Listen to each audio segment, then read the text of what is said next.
វិធីរបស់កូរ៉េ7យ៉ាងដែលជួយឲ្យស្បែកមុខស្រស់ស្អាតនិងក្មេងជាងវ័យគ្រឿងសម្អាងហើយជាមួយនឹងគ្រឿងផាត់មុខគ្រឿង make up ហ្នឹងគឺវាត្រូវបានទទួលស្គាល់ថាគឺវាលេខ1ទូទាំងពិភពលោកតែម្ដងគឺថាអ្នកគ្រប់គ្នាគេទទួលស្គាល់ថាវាជារបស់ល្អក្នុងការប្រើប្រាស់សម្រាប់នៅលើផ្ទៃមុខក៏ដូចជាការថែរក្សាសម្រស់ផងដែរ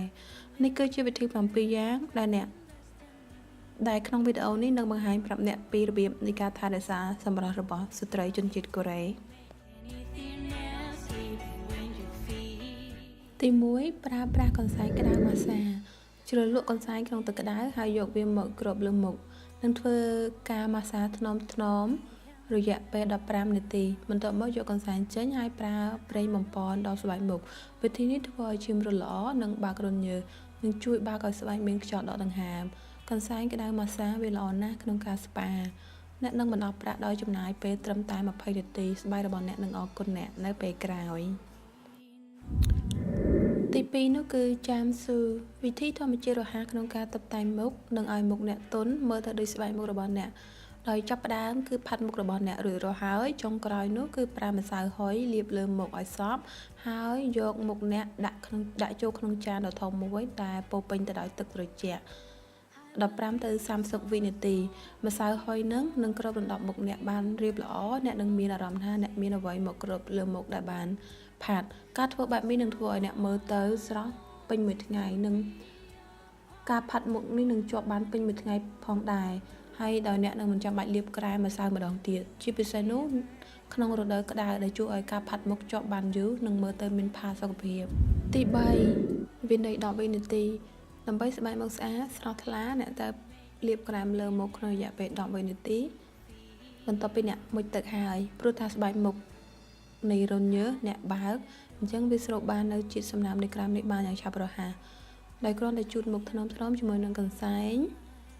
ហើយទុកឲ្យមុខនេះមាន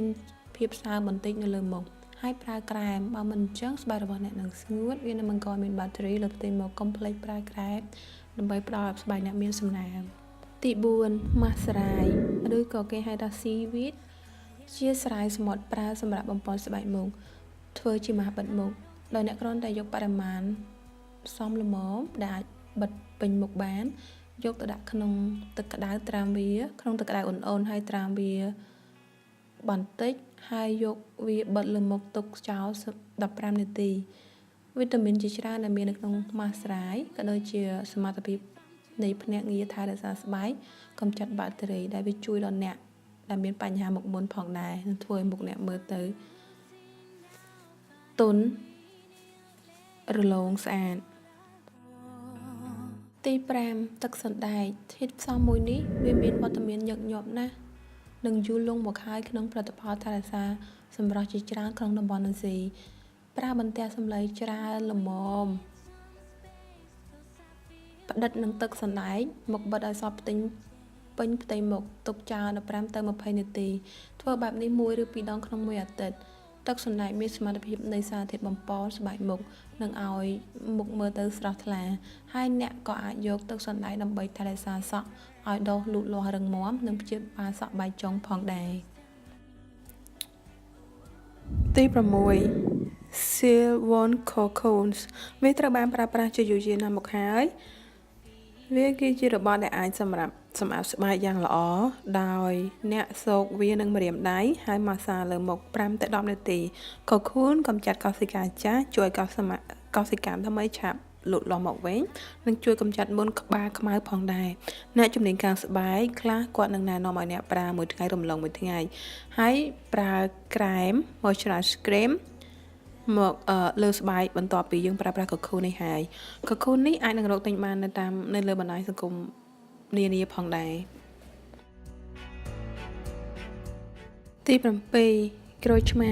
ធ្វើឲ្យស្បែកមុខភ្លឺថ្លា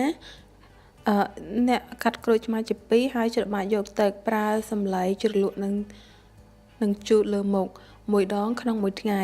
The citric acid ដែលមាននៅក្នុងក្រូចឆ្មាជួយ exfoliate និងកម្ចាត់ស្បែកដែល